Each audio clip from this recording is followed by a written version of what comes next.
নমস্কার বন্ধুরা, আমি সুস্মিতা। আমার আরও একটা নতুন ব্লগে তোমাদের সবাইকে স্বাগত। কেমন আছো তোমরা? নিশ্চয়ই ভালো আছো। আমি অনেক ভালো আছি, তোমাদের আশীর্বাদে, তোমাদের ভালোবাসায়। আর দেখো এখন কটা বাজে তোমাদেরকে বলি। এখন বাজে ঘড়ির কাঁটায় 8টা।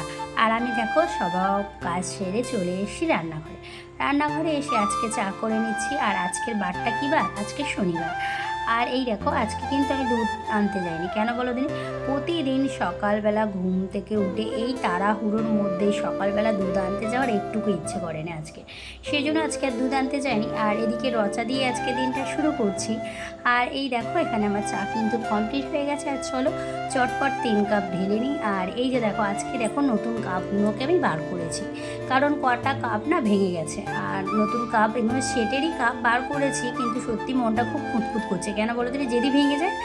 তো চলো এদিকে চাটা খেয়ে আর ওখান ওর আন্টি পড়াতে এসে এখন বাজে হচ্ছে ওই 9:30 পৌনে 10টার কাছাকাছি। আর এদিকে ওর আন্টি ওকে একটু বকছিল, কারণ হচ্ছে তোমাদের বলছি, কারণ হচ্ছে ও না পড়তে বসে বড্ড এদিক ওদিক করে তাকায়। আর ওই তোমাদের ওর আন্টি ওকে বলছে এবার ছুঁড়ে নিয়ে ওকে ফেলে দেবো, এই কান পেতে ওদিক ওদিক শুনবে, ওকে ছুঁড়ে নিয়ে ফেলে দেবো। তো এই হচ্ছে সকালটা ওর এরকম বকুনি দুষ্টুমি থেকেই শুরু হয়। আর চলো এদিকে আজকে আমার এই দেখো আজকে পেটাই পরোটা নিয়ে আসছে তোমাদের দাদাভাই সবাইয়ের জন্য। আর নিচে কাজ হচ্ছে তার জন্য নিয়ে এসেছিলাম, আমি খাওয়া পেলে অর্ডার নিয়ে আসো। আর এই যে তরকারি, আর এই যে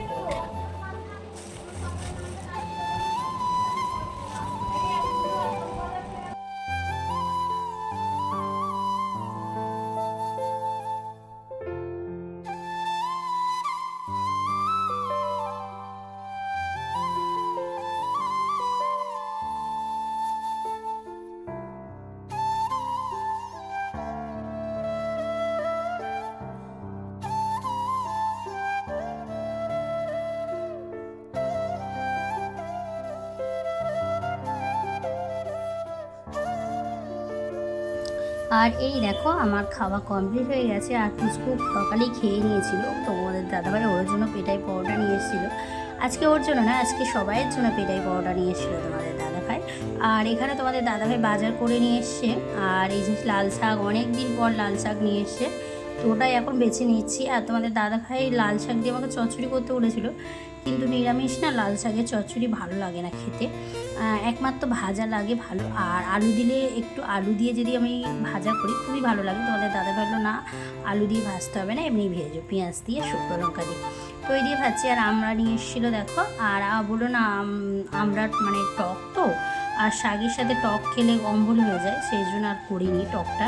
আর এদিকে পেঁপে আর উচ্ছে নিয়ে এসেছিলো, আর পেঁপেটা উচ্ছেটা কালকের জন্য। আর এদিকে আমি সকালে ঢ্যাঁড়সও নিয়ে এসেছিলো। আর এই যে ঢ্যাঁড়সগুলো দেখো এখন কেটে নিচ্ছি। আর এই ঢ্যাঁড়সের পেছনটা মানে মুখটা দিয়ে কিন্তু কোনো কাজে লাগে, তোমাদেরকে আমি অবশ্যই দেখাবো কী কাজে লাগে, এখন কিন্তু বলবো না, অবশ্যই বলবো। পুজো আসছে সামনে, এই ছোটো ছোটো টিপসগুলো তোমাদের সাথে আমি অবশ্যই শেয়ার করব। আর কী কাজে লাগে সেটা হয়তো অনেকে যারা বুঝতার আছে তারা বুঝতে পেরেই যাবে কী কাজে লাগে ঢ্যাঁড়সের মানে পেছনগুলো দিয়ে।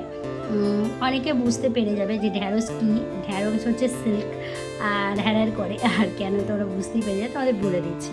এই ঢ্যাঁড়সগুলো তোমরা যদি সেদ্ধ করে এর জলটাকে মাথায় শ্যাম্পু করে যদি ধোও, চুলটা কিন্তু অনেকটা সিল্কি সিল্কি টাইপের হয়ে যাবে। আমি কিন্তু করি, মাঝে মাঝেই করি, হয়তো সময় হয় না, কিন্তু চেষ্টা করি করার।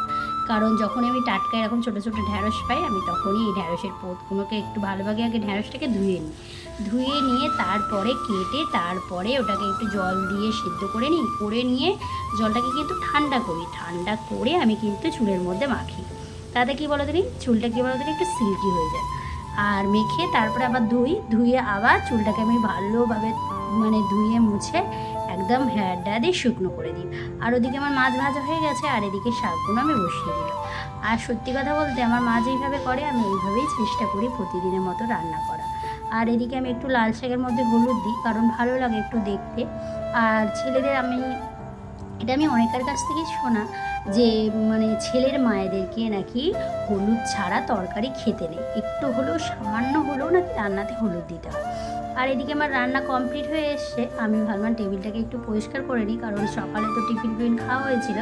আর আমি এটাকে যতই মানে গোটাচ্ছি, এই মানে ঠিক করছি এটাকে গুটিয়ে যাচ্ছে, যতই ঠিক করছি এটা গুটিয়ে যাচ্ছে।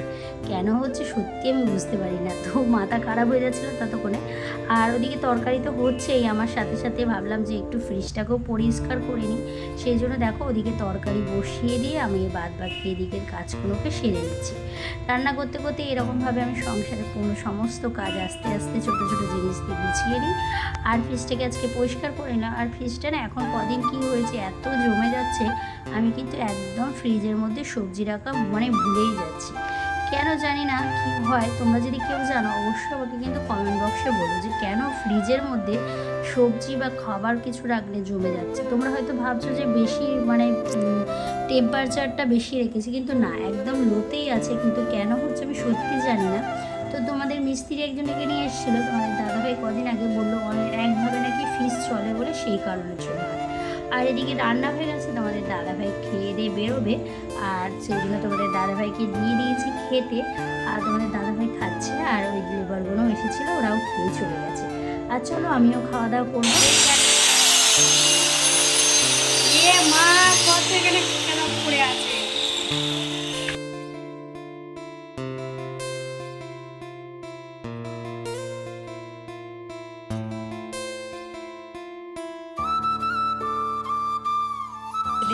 কত আছে? 3 একটা 15 টাকার দিন।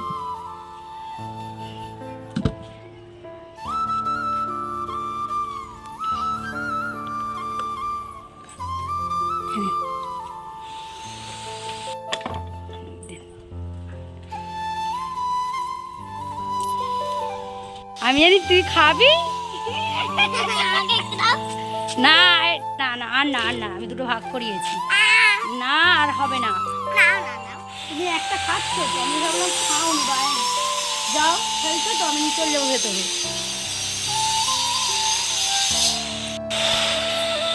নিচে এখন কাজ হচ্ছে, করে কাটছে কাঠ।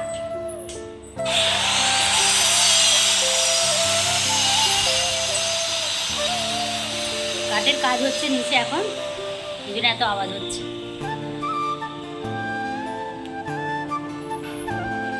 আর এই দেখো এখন বইপত্রগুলো কুচকুচ গুছিয়ে নিচ্ছি, কারণ বিকেলবেলা ও এসে বইপত্রগুলো সব এদিক ওদিক করে রেখে দেয়, তো সেগুলোই এখন ওগুলোকে গোছাচ্ছি। কারণ যত আমি বইপত্র গোছাই, আমার একটা জিনিস তোমাদেরকে আজকে বলি, যে আমি বই আর বিছানা যতই গোছাই সেটা আর গোছানো থাকে না, ও ঠিক নোংরা করতে থাকে। আর অনেক মাঝে মাঝে আমি এটা ড্রেসিং টেবিলটা প্রতিদিন হয় না, কারণ প্রতিদিন হয় না কেন তোমাদেরকে বলি, কারণ প্রতিদিন আমাকে এদিক থেকে ওদিক সমস্তটাই গোছানোতে হয়। সেই জন্য প্রতিদিন আমি একটা একটা করে কাজ প্রতিদিন করি। ঠিক আছে, তোমরা হয়তো ভেবো না যে আমি একদিনে ফ্রিজ পরিষ্কার করি বা একদিনে, না, আমার পক্ষে হয় না। কারণ হচ্ছে কিনা আমি সংসারের মধ্যে সব কিছু কাজ কিন্তু আমি প্রতিটা দিন ভাগ করে নিই। এই যে ড্রেসিং টেবিলটা দেখছো, এই ড্রেসিং টেবিলটা ছোটোবেলায় কিন্তু খুব নোংরা করতো আমার ছেলে। আমি এই গোছাতাম, এই পরিষ্কার করি, যেটা আমি এখন করি বিছানা আর বই গোছানো। সেটা আমাকে কি যখনই গোছাই আমি তার 10 মিনিট পর বা 20 মিনিট পর আমাকে আবার গোছাতে হয়। এটাই হচ্ছে আমার সংসারের ছোটো ছোটো কাজ। আর সোফারটা তো প্রতিদিনই গোছাতে হয়, কারণ সোফার মধ্যেও যেহেতু খায় আর করে সব কিছু, সেটা আমাকে গোছাতে হয়। তার মধ্যে আমি ফ্রিজটা আর ড্রেসিং টেবিলটা, ওখানটা আমার সপ্তাহে আমার একদিন ছাড়া করলেই আমার হয়ে যায় ওগুলো মোছামুছি। আর চলো এখানটাও আমার পরিষ্কার হয়ে গেল, এবার আমি ঘরে গেলাম, ঘরে গিয়ে এখানটা পরিষ্কার করে নিচ্ছি। এটা আমার ছেলের ছোট্টবেলা, তখন বড় কাছারি যাওয়ার আগের দিনে এই ছবিটা তুলে নিয়ে এসেছিলাম। তখন ওর মাথা ভর্তি চুল ছিল। আর একদিন তোমাদের সাথে শেয়ার করব ওর প্রত্যেকটা, মানে ও হওয়া থেকে শুরু করে ওর কিছু কিছু ছবি যেগুলো আমার কাছে আছে, সেগুলো আমি তোমাদের কাছে অবশ্যই একদিন তুলে দেবো, তোমরা দেখো।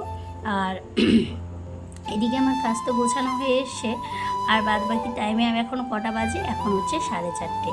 তো ওদিকে আইসক্রিম খেলাম, আর খেয়ে আমি ভালো না এদিকটা গুছিয়ে নিই।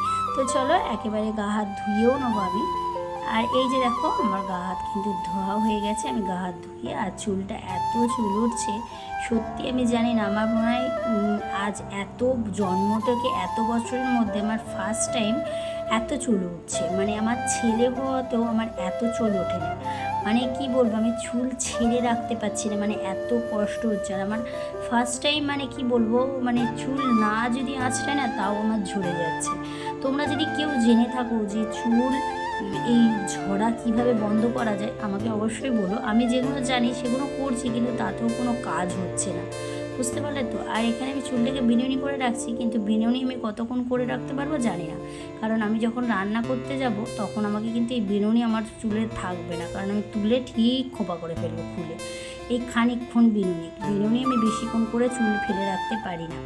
আর এখানে আমি গার্ডার খুঁজছিলাম, তো গার্ডারটাকে খুঁজে নিলাম। আর এই হচ্ছে কদিন আগে এই গার্ডারগুলো আমি কিনেছিলাম, এক একটা 10 টাকা করে। আমি তখন ট্রেনের মধ্যে গিয়েছিলাম, ওই আমার দাদু যখন মারা গেছিলো তখন। আর এখানে পুচকু ছুটে ছুটে এসছে, ও আমাকে জিজ্ঞেস করতে এসেছিলো, মা তুমি কি ছাদে যাবে? আমি তখন বললাম হ্যাঁ ছাদে যাব, আমি ঠাকুর পুজো করতে বলে এখানে চলে এলাম আমি ঠাকুর পুজো করতে। আর পুজোটা করে নিচ্ছি, এখন তো সন্ধে দিয়ে দিলাম, আর গোপুসোনাকেও খাবার দাবার দিলাম, ও খেলো। আর চলো এদিকে আমি সন্ধে ফন্ধে দিয়ে নিচে যাব। আর এখানে পুচকু বায়না করছে যে মা আমিও ধূপ দেবো, তো এখানে মনসাতলায় চলে এসছে। আর যেইভাবে আরতি করে দেখেছো, বাউন ঠাকুরা যেইভাবে আরতি করে ও সেইভাবেই করছে। তো কেমন লাগছে তোমাদের? মজা লাগছে না? আমারও খুব মজা লাগছিল। আমি যখন ওকে দেখছিলাম সত্যি হাসি পাচ্ছিল, সেই আমার ছোটোবেলার জিনিসগুলো না পুরো সামনে চলে আসে।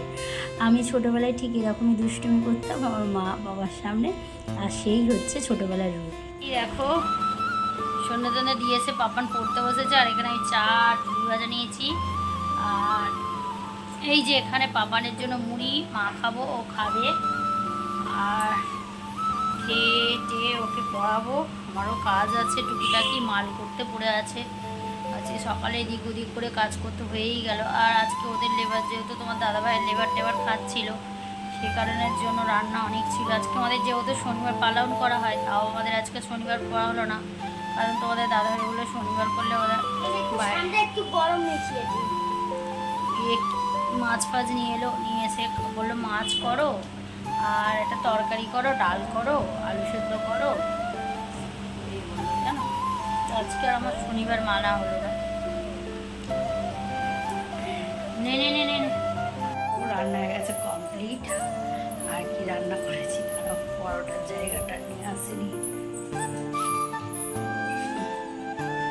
এই হচ্ছে হটপট, খাবার সব।